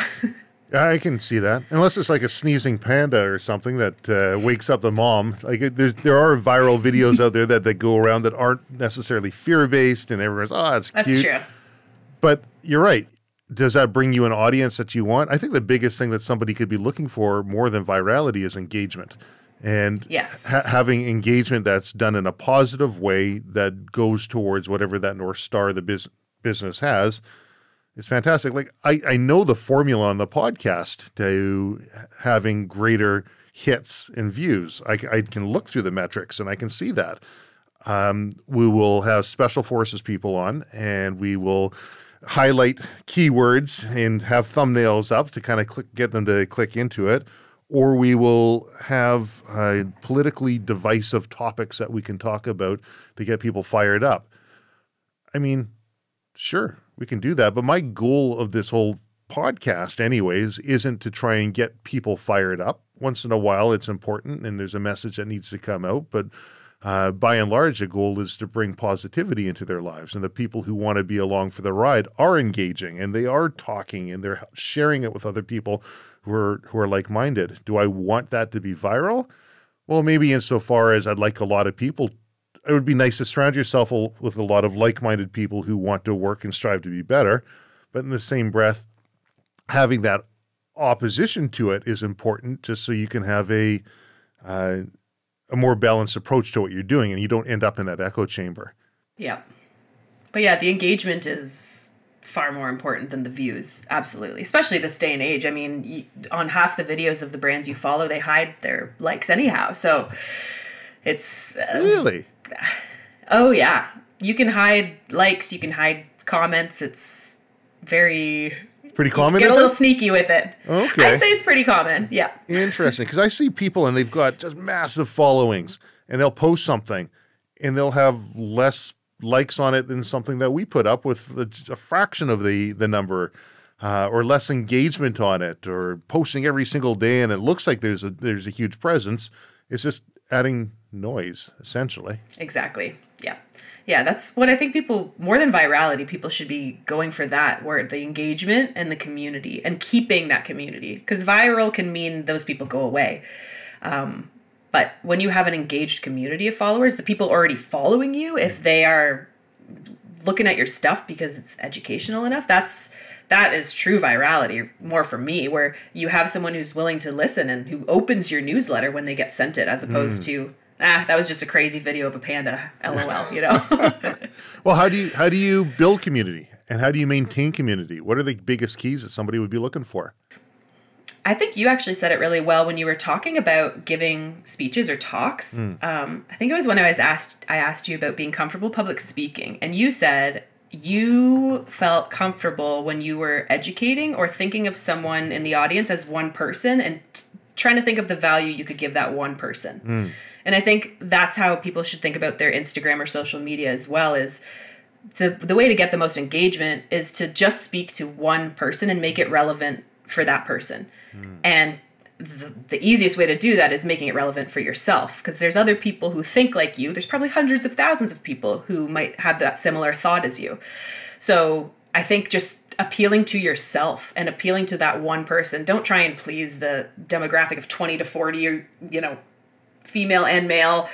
Let's find what is the common denominator. Just speak to one person, the one person who's probably the most like you, the person who's probably the most like what you want to hear and share about, is that relatability. Because if you are inauthentic and you're sharing something that's not you or you don't care about, people can pick that up in a heartbeat, right? Is there a pitfall? Because I've thought about this a lot. Like originally building Silvercore, wanted it separate from myself. And we spoke about that earlier.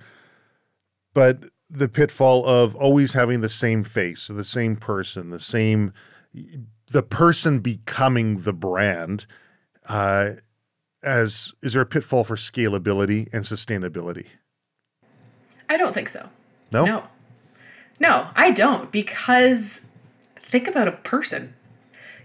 We're so unique and so rich with so much story and so many things. You could tell a new story tomorrow that someone will relate to that they've never heard before, but it's still familiar to them because there's some kind of recognition. I had a similar upbringing or a similar experience.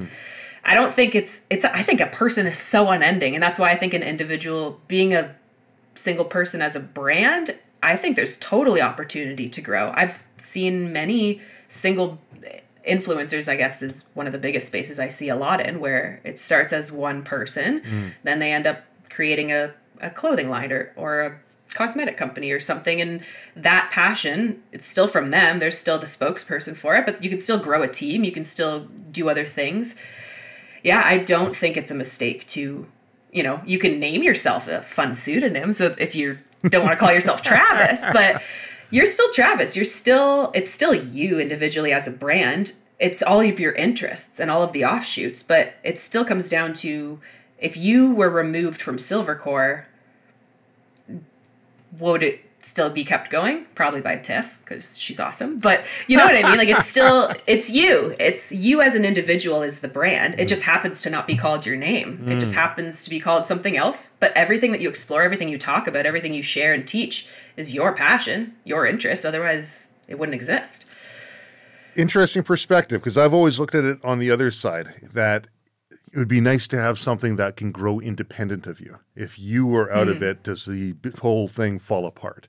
And that was my original endeavor with Silvercore. And I spent about 20 years doing that, moving down that path till I finally realized, okay, I'm going to have to share a bit more about myself. And I'm going to have to interject and make it clear for people what it is, what our mission is, and why we're working in a certain way so we can attract the right kind of people, the people who are supposed to be along the ride with you on this one. Yeah. And it will live past you only because you've recognized that it is you, and it would be your interests, passions, and things that you've packaged is the legacy of it. Like, after you leave, should your children or something decide to continue it, I still think that you are the individual at the heart of it. Just because you've gone and passed doesn't mean anything. Your legacy, your individualness is still why that brand exists. So yeah, as a single individual, I mean, that's it. You can be whatever you want. Every single company even. We watched a documentary last night about Nike and the founders and all of that story. And it's funny to still think that it's still just these individual people at the end of the day. It still lives without them. It's a legacy. It's Nike. Sure. Everyone knows about it. If he passes away, it still continues. But I still attribute that brand is only there because one individual gave enough of a crap to make it. So I think of it still as a person. That was Phil Knight, I think, read his book Shoe Dog some time ago. First half of the book, I think, was a bit more thought out than the second half of the book, but he seems like an interesting guy. Totally interesting guy. And the one thing that was surprising was just how, pardon the pun, but he was operating on a shoestring budget for almost the entirety of Nike's career, for the majority of the time when they're presenting so big and they look like they're just a force to be reckoned with. And he is just scraping things by. And then his legal troubles that he had later on where he was able to win. That was I thought that was an interesting part of the battle. How the judicial system and the government just tried to hammer down on him and lost, essentially. Oh, interesting. Huh. Yeah, I don't know if they talked about that. I never got to that part of it. No, it wasn't in the movie. What was interesting was the movie. It's kind of sort of around what we're talking about. It's all about getting Michael Jordan. Right. And signing him. And that was so revolutionary at the time. And it makes me think back to like these people who are just willing to do things a little differently and be a little innovative. There was just a guy who worked there named Sonny. I forget what his position was, but he was basically like the basketball division guy. And it was the most unsuccessful thing. Nike had 17% of the market. Converse had 23. Adidas had 50 or something crazy. Nike was like the crappy brand. No one bought Nike. It was Adidas and Converse. And basketball was like the big way that they marketed themselves. And every single company would hire 2, 3, 4 different basketball players to promote their shoes. And, you give them each $50,000 for a total of the $250,000 for the year for your marketing budget with these guys. And it doesn't seem novel now, but at the time, Sonny, who worked at Nike, was like, no one's going to want to sign with us. We're the crappy company. Instead of offering all these low picks, like getting player number 10, 11, and 12, why don't we go for number 1? Why don't we sign Michael Jordan? But we'll only do that if we pool all of the money that we would have given all the other athletes. We work with him a little bit better. And Sonny specifically saw something in Michael Jordan. He saw his potential and he saw that he was an innovative player. He saw that he was going to be something and he just believed in him. And so they offered him the contract. And he ended up obviously signing with Nike, and it ended up being the most successful deal in the world of both the Jordans and Nike. And the whole point of it was he signed with the 1% of getting 1% of the revenue from every shoe sold. And just thinking about that being new back then, now it's pretty normal for athletes or artists or whatever to get a royalty percentage. But this was only 30, 40 years ago. It wasn't that long ago. It's not that long ago. And whenever I hear these stories, it inspires me for other people to start their own things or just be inventive or think of a different way to do it. Like, that was crazy for Sonny at the time to offer them 1% of it. Like, they thought the board members and all the people at the table of Nike were going to say no. But that's what ended up making their whole business. And it was just that wild ass idea, like having a little bit of a side idea and a little bit of a passion, just seeing something and doing it a different way. Like, it wasn't the normal thing is find 3 athletes, get 3 of them, 3 commercials. It's not that crazy innovative to say, what about just one? Well, where do you see but back then it was where do you see the future of social media and social marketing? Is AI going to take over? No, gosh, no. I think I love AI actually, which might be a funny thing to say because it could kind of replace a lot of my jobs, but I see it as the perfect uncreative counterpart. Personally, I feel like I have so many ideas. The creativity is just kind of overwhelming, and I find AI so helpful for the fact side of things. And to a previous podcast guest you had on, he talked about how you can never replace human creativity and innovation.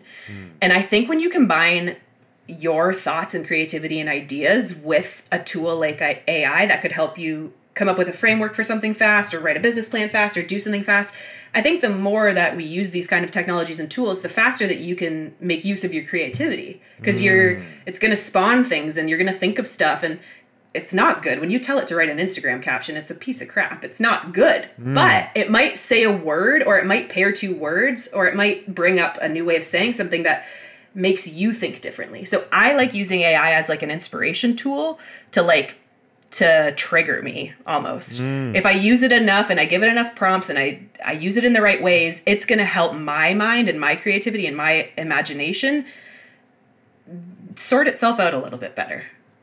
So I think it's positive, because I think the combination of what it can do with our innovation and creativity and the fact that it doesn't have that side, I think it's pretty cool. So I think the future would be that everybody is it's like going back in time and in the future at once, where I think everyone's going to be a service person, kind of like back in Pilgrim times, where there's going to be not necessarily a blacksmith and a baker. Oh, maybe it's going to be more like, Yeah. Like, I kind of see that returning a little bit, where everyone has an individual gift and skill, and we're all just going to contribute that to the world. Yeah. Period. And we can all swap those services. We can work with each other. I just think with social media, like you don't have to have a big shop or retail store or e-commerce site. You could just offer facts. You could just offer service. You could just offer, I bake this and I show you how to do it. It's just, I see social media, I think it's so positive because it can help us share skills and grow skills and promote our skills. So that's what I'm excited to use it for. And I've always seen the glass half full though on social media. Whenever people are negative about it, I tend to question them a little bit. It's a mirror. All it is a mirror. Yeah. What you're seeing is what you've been looking at. Exactly. Yep. So if you don't like your social, you're following, your feed sucks. Like, follow better people, Totally. Get inspired. Use it for fun, and back to being having enjoyment in life and having fun with it. It can be a place that's positive for you if you curate it to be. Well, what I'm going to do is I'm going to put some links in the bio, so anybody who wants to learn more about you can click on that and they can find out more about what you do. Sabrina, awesome. Thank you so much for being on the Silvercore podcast and all the work and help you've provided in the past. Really appreciate it. Thank you so much for having me. I appreciate you taking the time, and I'm sure I could have talked for another few hours with you, but we got to wrap somewhere. Yeah, I love it. We'll do that too. Take care.